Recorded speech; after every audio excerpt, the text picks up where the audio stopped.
স্বাগত ডিবিসি দেশের সংবাদে আপনাদের সাথে আছে হিমাদ্রি রাহা। এবারে জানাবো খবরের বিস্তারিত। পালিয়ে গিয়েও দেশকে অস্থিতিশীল করার চেষ্টা করছে আওয়ামী লীগ, এমন মন্তব্য করে বাংলাদেশ জামায়াতে ইসলামের আমির ডাক্তার শফিকুর রহমান বলেছেন, অনাকাঙ্ক্ষিত পরিস্থিতি সৃষ্টি হলে তার দায় নিতে হবে উস্কানিদাতাদের। সকালে নারায়ণগঞ্জ জেলা ও মহানগর জামায়াতের উদ্যোগে আয়োজিত জনসভায় কথা বলেন তিনি।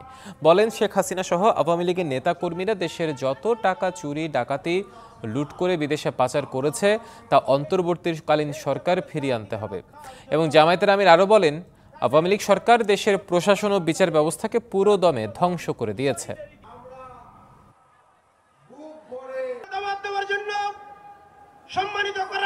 এইভাবে আমাদেরকে সহায়তা করুন ইনশাআল্লাহ।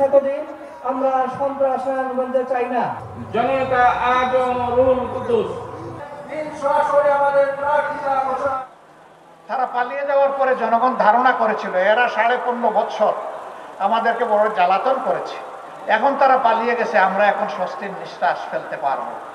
কিন্তু না, তারা পালিয়ে গিয়েও দেশকে অস্থির করার জন্য মাঝে মধ্যেই উস্কানিমূলক কর্মকাণ্ড করে থাকেন। সেই রকমই একটা উস্কানি 2-1 দিন আগে তারা দিয়েছিলেন।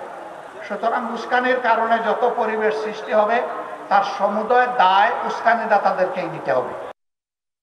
তামাক ব্যবসায়ী থেকে এমপি, মন্ত্রিত্ব পেয়ে মন্ত্রণালয়কে বানান টাকা কামানোর মেশিন। একসময় ঋণ খেলাপির দায়ে বাতিল হয়েছিল মনোনয়ন।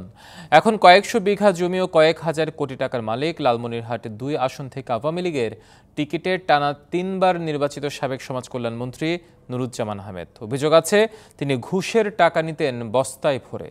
বর্তমানে প্রভাবশালী নেতার রয়েছে 5 দিনের রিমান্ডে। কণ্ঠী রাতের অনিলে, আকাশে তারাদের ওই মিছিলে, তুমি আমি আজ চলো চলে যাই শুধু দুজনে।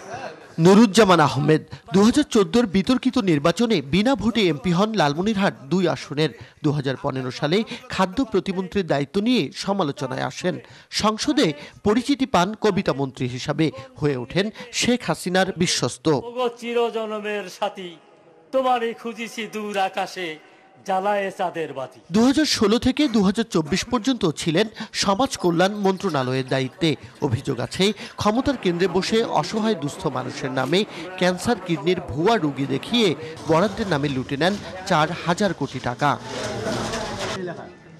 10.5 বছরে এলাকায় নেই দৃশ্যমান উন্নয়ন। যা আছে তাও নিজ গ্রামে। আছে সংখ্যালঘুদের জমি দখল করে তা সরকারের কাছে বিক্রি করা, সমাজ সেবায় কয়েক হাজার কর্মচারী নিয়োগে অনিয়মের অভিযোগ। এভাবেই গড়েছেন অঢেল সম্পদ। আমার মা ব্রেন স্ট্রোক করছিল, মন্ত্রীর কাছে গেছিলাম, অনেক লোক চেক দিছে, বলছিলাম যে আমাদের সম্পদটা আপনাদের কাছে আছে, আমার মাকে 50,000 কিংবা 1 লাখ টাকার একটা চেক দেন, রংপুর মেডিকেলে চিকিৎসা করি, 10টা টাকাও দেন, একটা চেকও দেন। অন্যের নাম দিয়ে নিজেরা উঠিয়ে নিয়ে তারা এই টাকাগুলোকে তারা কোটিপতি হয়েছে। সবকিছু জোরের উপরে মনে করেন যে সে সবকিছু হ্যান্ডওভার করে নিছে। পিছিয়ে পড়া জনগোষ্ঠীর অনুদান ও করোনাকালীন সমাজসেবা মন্ত্রণালয়ের বিশেষ বরাদ্দের নামে হয়েছে লুটপাট। এছাড়া টিআর কাবিখার অর্থ আত্মসাৎ, দরিদ্রদের জমি দখল করে মাছের প্রজেক্ট, রেলওয়ের জমিতে সুইমিং পুল, আইএসি পার্ক করার অভিযোগও আছে মন্ত্রীপুত্র রাকিবুজ্জামানের বিরুদ্ধে। বিভিন্ন নামে বেনামে একটা করে প্রজেক্টের সভাপতি বানিয়ে দিয়ে সমস্ত টাকা লোপাট করে নিয়ে গেছে। সমালোচনামূলক রিপোর্ট করতে গিয়ে আমি খুবই নির্যাতিত, নিপীড়িত, আমাকে কয়েকবার হত্যার চেষ্টা করা হয়। আমরা অতিষ্ঠ। আমরা এই নুরুজ্জামান আহমেদ সহ আদিতমারি ও কালীগঞ্জে যারা আওয়ামী লীগ করে শত শত কোটি টাকা দুর্নীতি করেছে, আমরা তাদের বিচার চাই। সবকিছু নিজস্ব বাহিনী দিয়ে নিয়ন্ত্রণ করতেন নুরুজ্জামান, যার নেতৃত্বে ছিলেন এপিএস মিজান ও মন্ত্রীপুত্র। চালাতেন মাদকের সিন্ডিকেট।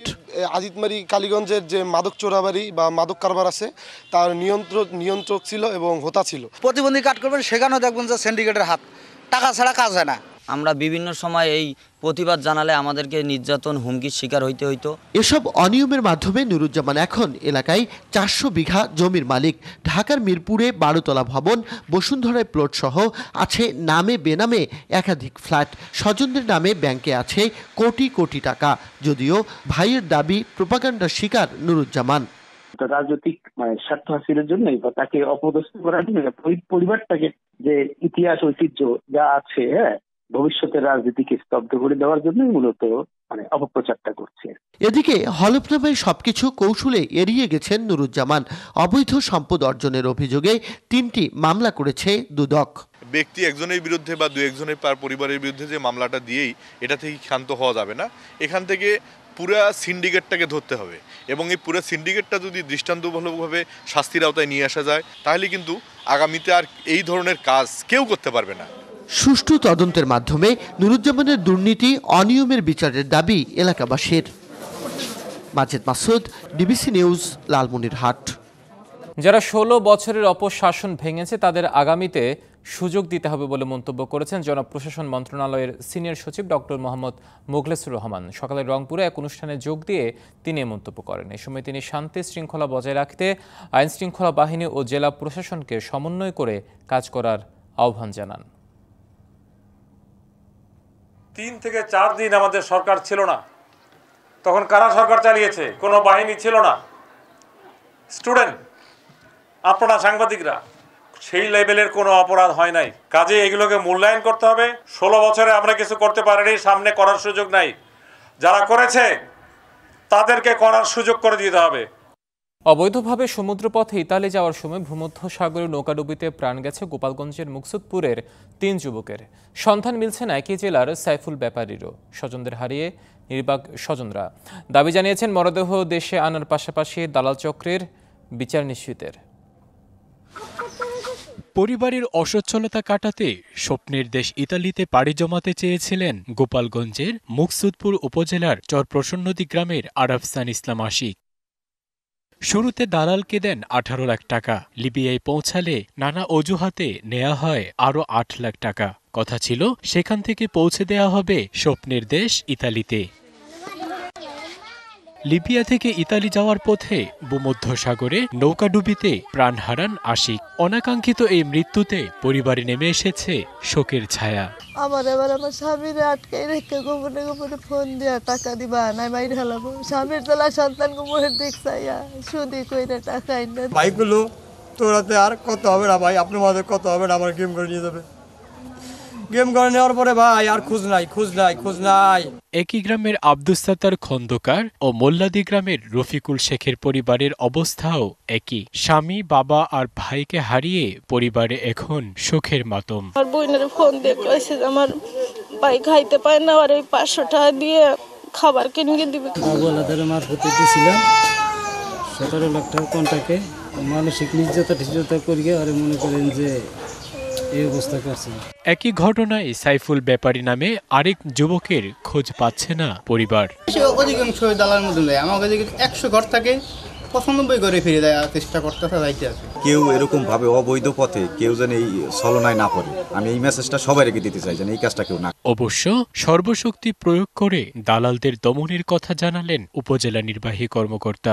আইনি ব্যবস্থা এখন পর্যন্ত ওরকম কোনো নির্দেশনা পাইনি, দালালদের দমন করার নিয়ম সবসময়ই। এই ঘটনার কারণে আইটা আমরা জোর দিয়ে চেষ্টা করব। প্রতিনিয়তই দালালের খপ্পরে পড়ে সর্বশান্ত হচ্ছে এ অঞ্চলের লোকজন, তারপরও থেমে নেই প্রতারক চক্র। DBC news desk. আবারও বাড়ছে ডিমের দাম। সরকার থেকে বারবার দাম বেঁধে দেওয়া হলেও বাজারের লাগাম টানা যাচ্ছে না। সপ্তাহের ব্যবধানে খুচরা বাজারে ডিমের দাম ডজনে বেড়েছে 15 টাকা। তবে গত এক সপ্তাহে পাইকারি খামারি পর্যায়ে ডিমের দাম কমেছে 50 পয়সা থেকে 1 টাকা পর্যন্ত। অপরিবর্তিত রয়েছে খুচরা ক্রয় বিক্রয়। সকালে নরসিংদী বড় বাজারে পাইকারি ডিম বিক্রি হচ্ছে 38 টাকা হালিতে। পাইকারি বিক্রেতারা বলছেন খামারি পর্যায়ে দাম কিছুটা কমার দাবি করলেও স্বাভাবিক রয়েছে খুচরা পর্যায়ে বেচাকেনা। তবে খামারিরা বলছেন প্রতি পিস ডিম সরকার নির্ধারিত 10 টাকা 58 পয়সা দামেও বিক্রি করতে পারছেন না, বিক্রি করতে হচ্ছে 9 টাকা 20 পয়সা দরে। তারা বলছেন বাজারে প্রচুর পরিমাণে সবজি সহ নিত্য প্রয়োজনীয় দ্রব্য থাকায় ডিমে তেমন আগ্রহ নেই ক্রেতাদের।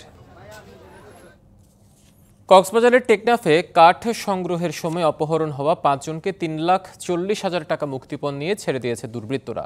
ভোরে অপহৃত 5 জনকে টেকনাফের নীলা ইউনিয়নের পানখালী বাজার পাহাড়ের নিচে ছেড়ে দেওয়া হয়। এর আগে বুধবার সকালে টেকনাফের বাহারছড়ি ইউনিয়নের মাঠপাড়া ও বাইন্নাপাড়া এলাকার 15 জন লোক পাহাড়ে জ্বালানি কাঠ সংগ্রহ হয়েছে। এই সময় একদল দুর্বৃত্ত অস্ত্রের মুখে 5 জনকে জিম্মি করে। পরে তাদের ছেড়ে দিতে স্বজনদের কাছে 5 লাখ টাকা মুক্তিপণ দাবি করা হয়। আলোচনার পর 5 জনের পরিবার মোট 3,40,000 টাকা মুক্তিপণ পাঠালে তাদের ছেড়ে দেয় দুর্বৃত্তরা। ডিবিসি দেশের সংবাদে ছিল এখনকার মতো। ডিবিসি নিউজের সংবাদগুলো পড়তে ভিজিট করুন dbcnews.tv আর ভিজিট করুন ডিবিসি নিউজের ফেসবুক পেজ এবং ইউটিউব চ্যানেল।